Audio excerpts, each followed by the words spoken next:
चरण रख देते हैं, वो भूमि बोलती विठल विठल। जनाबाई के कंडे वो बोलते हैं विठल विठल। ये कोई आश्चर्य की बात नहीं है। लोगों की मान्यता होती कि जैसे कोई बड़ा अधिकारी तुमको बनना है तो खूब पढ़ाई करनी, मेहनत करनी, इसके बाद आप उस पद के अधिकारी बनेंगे। ऐसे ही अनंत कोटि ब्रह्मांड नायक प्रभु से मिलना है तो तुम्हें बहुत मेहनत करनी होगी, बहुत कर्म करने होंगे, बड़ी तपस्या करनी होगी, बड़ा व्रत करना होगा। ये साधक की भूल है। ऐसा लोगों के द्वारा भारी अपराध बन जाता है कि जब ऐसे आचरण वाले वेशधारी निकलते हैं तो सत्य मार्ग में चलने वालों की भी वो अवहेलना और अपमान तिरस्कार कर देते हैं, जिससे उनके लोक परलोक सबका नाश हो जाता है। वो तो कुछ नहीं बोलेंगे, लेकिन उनका मालिक जिस दिन तुम्हारे पर नजर करेगा किसी काम के नहीं रह जाओगे। कि हमें यदि जाति का गर्व है, क्रिया का गर्व है, तो हमारे हृदय में बड़ी से बड़ी साधना करने पर भी वो बात नहीं आएगी जो आना चाहिए। और यदि हम भगवद आश्रित हैं, भगवत प्रीत्यर्थ कर्म करते हैं और निरंतर नाम जप करते हैं, ये बहुत खास बात है कि जो अव्याव्रत भजनात्, देवर्षि नारद जी ने भक्ति सूत्र में वर्णन, अव्याव्रत भजनात्, निरंतर भगवत स्मरण, बहुत बड़ी महिमा है इसकी। जितने भी, अब आप देखो तुकाराम जी अपनी पत्नी से कहते हैं, पत्नी पूछती तुम किस दिशा में जाके बैठ जाते हो, विठल विठल, यहां भोग बनाए हम टहलती रहती हैं, कैसे हमें पता चलेगा तुम कहां हो? तो बोले चौराहे पे जाके कान रखना, जिधर मैं बैठा हूंगी वहां उस दिशा की भूमि बोलेगी विठल विठल विठल। क्या रोम रोम से भगवान नाम स्फुरित हो रहा है। जहां चरण रख देते हैं वो भूमि बोलती विठल विठल। जनाबाई के कंडे वो बोलते हैं विठल विठल। ये कोई आश्चर्य की बात नहीं है, क्योंकि सर्वाश्चर्य में भगवान नाम है। इतना महामहिम नाम हमें गुरुदेव ने दिया और हम रो रहे, हमें ये जलन वो जलन। अरे दुनिया की जलन समाप्त करने की सामर्थ्य तुम्हें दे दी जो नाम है। तभी तो गुरु के समान किसी और को दाता नहीं कहा गया। सबसे बड़ा दाता त्रिभुवन में कोई है तो गुरुदेव हैं, क्योंकि उन्होंने नाम सुकृत धन अपनी जीवनी अतिहित मान देत वरदान, सबसे बड़ा वरदान गुरु ने दिया, दाता राधा नाम। उन्होंने राधा नाम हमें दान में दिया है। जो ऐसी सामर्थ्य रखता है, सर्वाश्चर्य में सामर्थ्य रखता है, महाप्रेम प्रदान करने की सामर्थ्य रखता है। कोई भी कर्म जो भगवत प्रीत्यर्थ किया जाता है, भगवत सामर्थ्य से हो रहा है, ऐसी भावना रहती है। और हम पर बड़ी कृपा है जो प्रभु ऐसे सत्कर्म करा रहे हैं, वो सीधे भगवत प्राप्ति का स्वरूप होता है।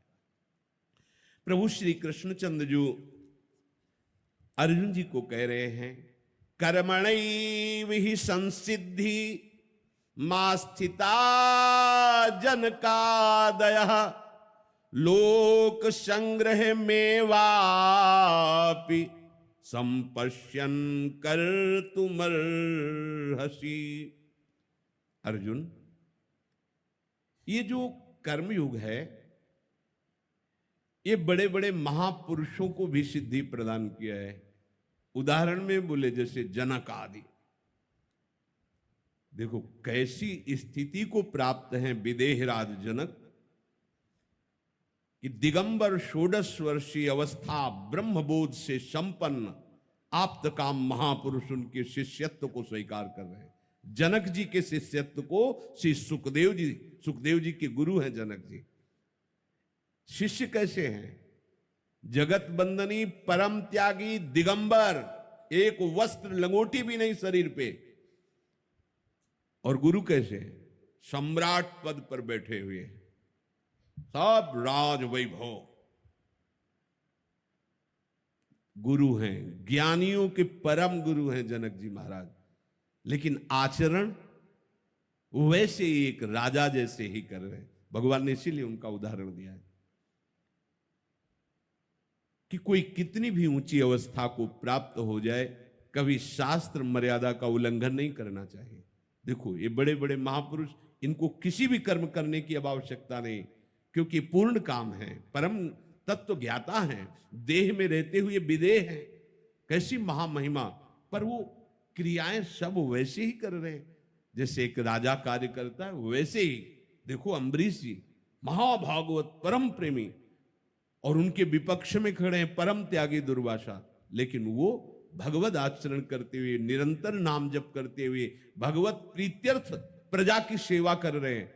तो परिणाम में सुदर्शन चक्र उनकी रक्षा में, और भगवान सदैव उनको अपनी गोद में लिए हुए। राजा जनक जैसे अनेक महापुरुष इसी योग के द्वारा तत्व बोध को प्राप्त हो गए, परमात्मा प्राप्ति कर लिया है। चाहे वर्तमान में हो या भविष्य में हो, कोई भी यदि परमात्मा प्राप्ति करना चाहता है तो इस योग को धारण करना होगा।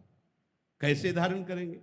आपको जो भी मिला हुआ है, शरीर, मकान, धन, वस्तु, परिवार, वो आपके लिए नहीं है। प्रत्युत आपका योग प्राप्त कराने के लिए आप उसे सेवा में लगा दो। परिवार की सेवा, समाज की सेवा, संत सेवा, भगवंत सेवा। जब हम स्वसुख भोग से देखते हैं, ये मेरी पत्नी है, ये मेरी संपत्ति है, मैं इसका भोगता हूं, वही बंद गया। क्रिया वही है, पर ये भगवत आदेश है, उस आदेश का पालन करने के लिए मैं सेवा कर रहा हूं।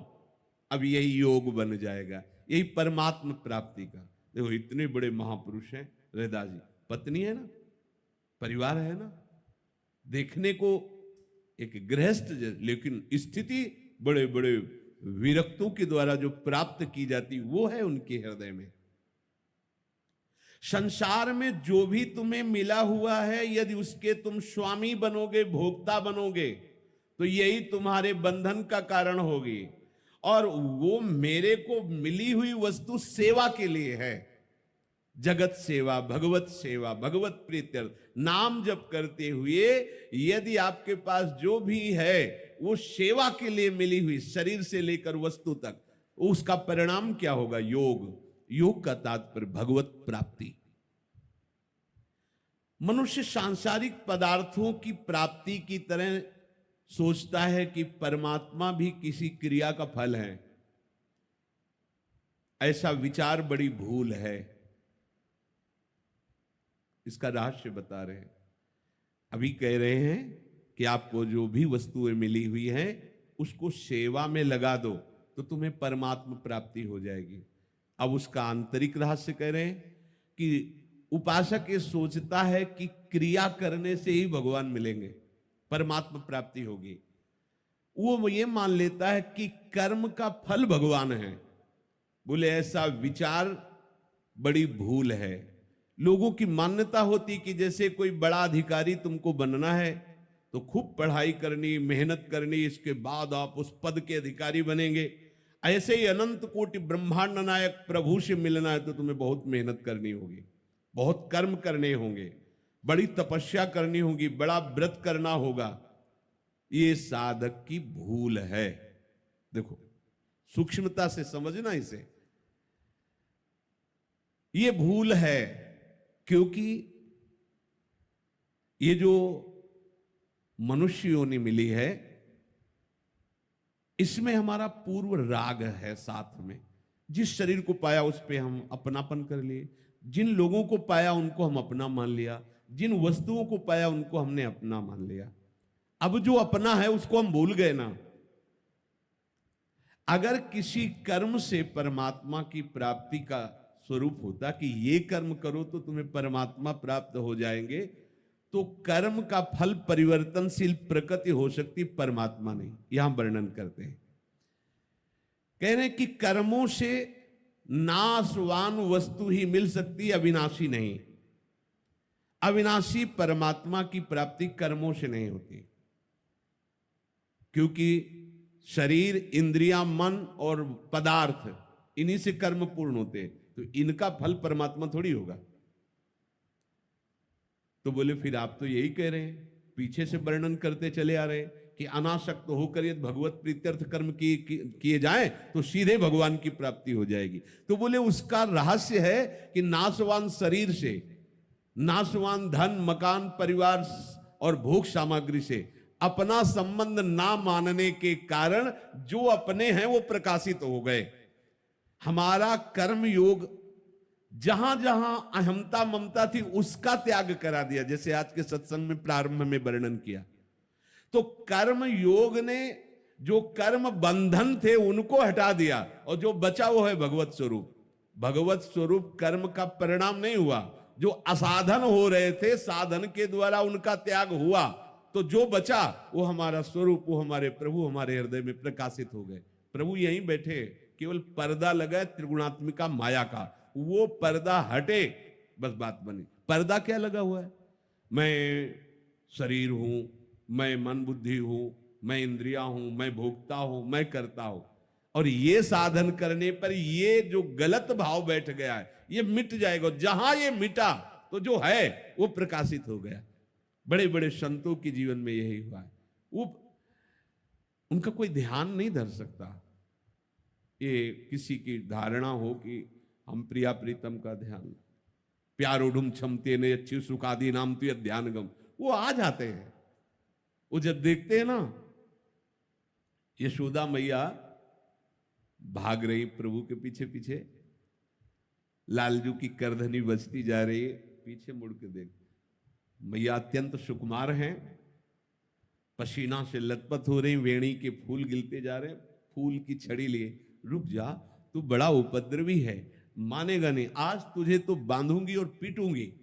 लालजू पीछे देख, बड़े बड़े मुनिजन जिनका ध्यान करते, ध्यान में नहीं आते, मैया पीटने के लिए पकड़ नहीं पाई मैया। जब प्रभु ने देखा मैया थक